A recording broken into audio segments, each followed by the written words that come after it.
Bien, señores, Jorge Rolando Bauer está con nosotros. Gracias, Bauer, por el obsequio de su libro, que desde que tengamos oportunidad, pues vamos a disfrutar. Así que muchas gracias. Bien. Espero que tengan tiempo. Todos los libros generalmente tienen un hilo que a veces es necesario leer el capítulo 1, yo lo llamo tiempo, para comprender el 2 y así sucesivamente. En este caso son independientes uno de otro.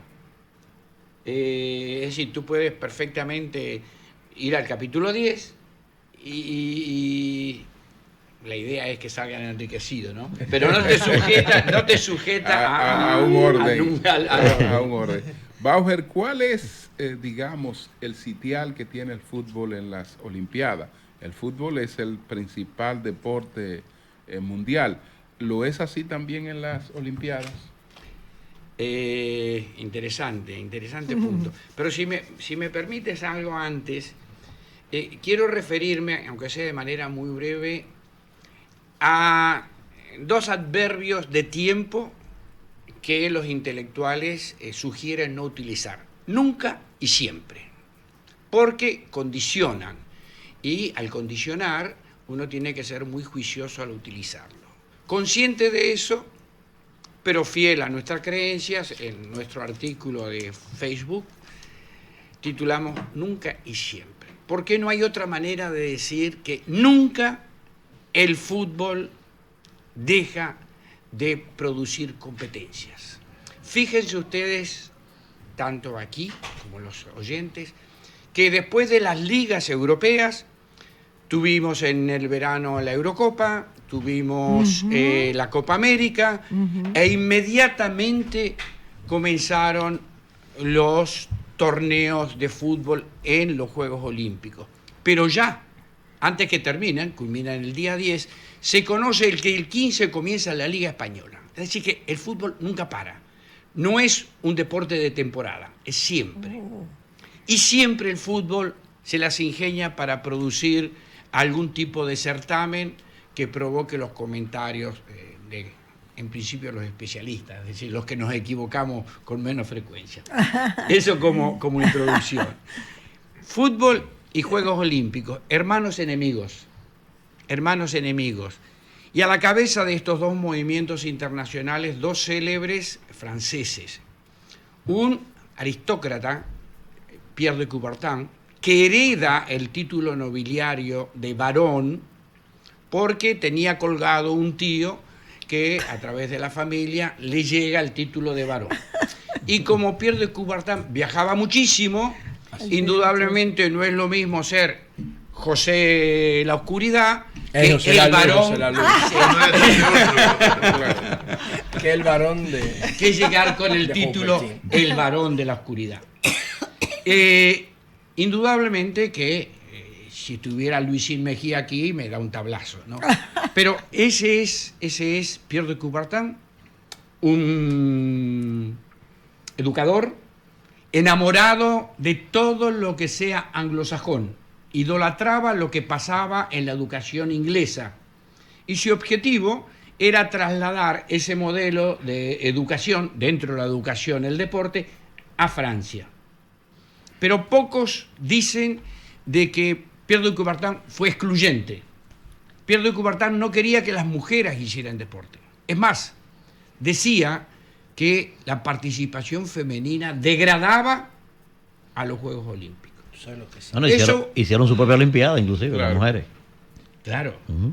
Estamos hablando de una historia, estamos tratando de situarnos a Pierre de Coubertin. El valor de su gesta es indiscutible. 10 años después, 12 años después, surge la figura de un abogado, Jules Rimet. Contrario a Coubertin, es un hombre de clase humilde, que emigra a París, que estudia, que se inserta en el movimiento deportivo y ve en el deporte una plataforma para consolidarse como un abogado, era un abogado capacitado, y así es como él funda la Federación Francesa de Fútbol. Coinciden en el tiempo, sobre todo en los Juegos Olímpicos de 1920, porque a partir de 1924, es decir, hace un siglo atrás, la FIFA, ya consolidada, se hace cargo del torneo olímpico de fútbol. Y el celo de protagonismo entre este aristócrata y este abogado fue extraordinario. ¿Por qué? Y aquí, paradójicamente, tal vez la inteligencia artificial nos pueda ayudar. Para el barón Pierre de Coubertin, era imprescindible que se jugara con atletas aficionados, amateur. Mientras que para Jules Rimet, para que haya un ejercicio democrático, era imprescindible que participaran los profesionales. Y aquí viene una contradicción. Sí. ¿Por qué si participan los profesionales es más democracia? Claro. Recordemos que en ese entonces, vamos a situarnos en 1920... Los pobres no podían hacer deporte. Claro. Europa venía... La clase privilegiada Claro. podían practicar deporte amateur. Ahí está. Ese razonamiento que tú llegas rápidamente, no todo el mundo lo puede interpretar. Claro. Pero recordemos también el momento histórico, porque Europa venía de recuperarse de una Primera Guerra Mundial. ¿Quiénes tenían acceso a la comida? Los privilegiados. Y dentro de los privilegiados, ¿quiénes podían sacar tiempo para hacer deporte? Los recontra privilegiados. Entonces, entre esas dos corrientes filosóficas acerca del deporte, nunca se pusieron de acuerdo. Pasa el tiempo, en 1924 la FIFA, ya consolidada, con Jules Rimet como presidente, se hace cargo del fútbol como federación autónoma completamente. Y a partir de ese momento el fútbol se convierte en la disciplina deportiva de los Juegos Olímpicos que más público convocó. Y a partir de ese momento creció la animosidad entre estas dos personas. A tal punto que en los siguientes Juegos Olímpicos se prohibió la participación de la disciplina del fútbol.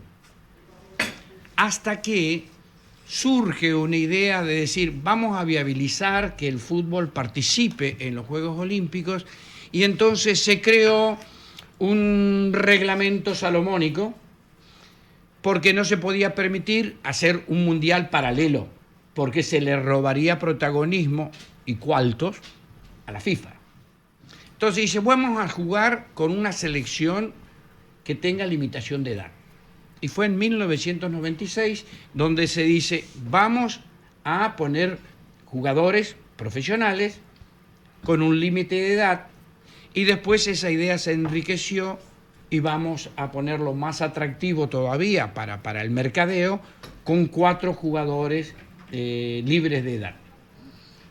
Y así es como llegamos a la actualidad, donde, por ejemplo, hoy a las 4 de la tarde en Bordeaux, a una parte muy bonita de Francia, donde se produce muy buen vino, Francia se va a enfrentar a la Argentina, con un condimento interesantísimo. Francia y Argentina fueron protagonistas de la final de la Copa del Mundo de Qatar 2022. Sí. No apta para cardíacos. Pero posterior a eso vino en la inauguración de los Juegos Olímpicos un hecho repudiable donde el público marroquí invade el estadio, pero los franceses le hicieron coro a los marroquíes, pese que en la vida cotidiana los franceses no quieren saber ni de los marroquíes, ni de los argelinos, ni nadie que tiene que ver con el Magreb. Pero después de eso se le agrega que un jugador argentino, campeón del mundo, le descubren que en plena celebración de la Copa América hace un canto que alude a los africanos franceses. Y se pusieron como el diablo. Y lo han atacado. Es decir, que con todos esos elementos, hoy a las 4 de la tarde en Bordeaux, un estadio precioso, se llama Mamut Atlantique, van a haber 11 y 11 futbolistas, 11 franceses, 11 argentinos, 42.000 franceses en el estadio queriendo que Francia gane, 45 millones de argentinos queriendo que Argentina gane también. Más uno, que soy yo. Maestro, usted hablaba de Coubertin. Evidentemente que era un hombre elitista Lo era. Y de hecho, siempre se ha dicho que las Olimpiadas es un espacio de élite, aunque eso se ha popularizado. Si uno analiza la composición del Comité Olímpico en esta oportunidad, ahí está, por ejemplo, el emir de Qatar. Ahí está, por ejemplo, el príncipe de Mónaco. El rey Guillermo de Países Bajos. Ahí estuvo Henry Kissinger. Yo no sabía que estuvo Henry Kissinger ahí como miembro de honor. Estuvo ahí, inclusive. Sigue siendo eso todavía hoy, digamos, en época moderna sigue siendo un espacio de élite todavía eso. Mira, te lo voy a aterrizar a la cotidianidad. Entre los miembros. Hay un vanilejo ahí, ¿verdad? Entre los miembros de honor. Hay un vanilejo. ¿Quién? Luis Jiménez, claro. Para Mejía. honra nuestra. Sí, Luis Mejía está ahí. No De Baní para el sabía. mundo. Se lo ganó. Sí. El desbaratado no puede ser presidente ni de una junta de vecinos. ¿Cómo es? No puede. Pero es verdad. Es verdad. Suena crudo, pero es verdad. Es claro. Suena feo, pero él Parece elitista. Y más en la instancia. Mire, yo nací futbolista, soy futbolista, me moriré siendo futbolista, pero hay algo que nunca he entendido. Los actores, es decir, los deportistas, viajamos en clase turística. Los dirigentes viajan en clase preferencial. Los deportistas tenemos una dieta mínima. Los dirigentes tienen una dieta súper. Y si ustedes se fijan, da la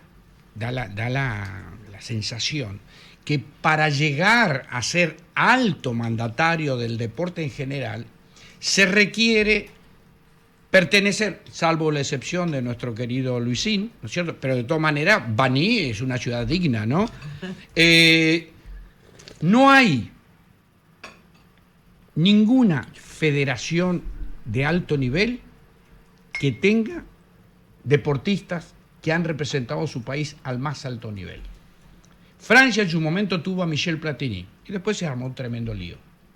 Pero si ustedes se fijan, no sé si eso ocurre en otros deportes, pero es una lástima que ese capital de conocimiento, de experiencias, de relaciones que acumulamos los deportistas no pueda ser capitalizado no en favor de la persona, en favor del deporte.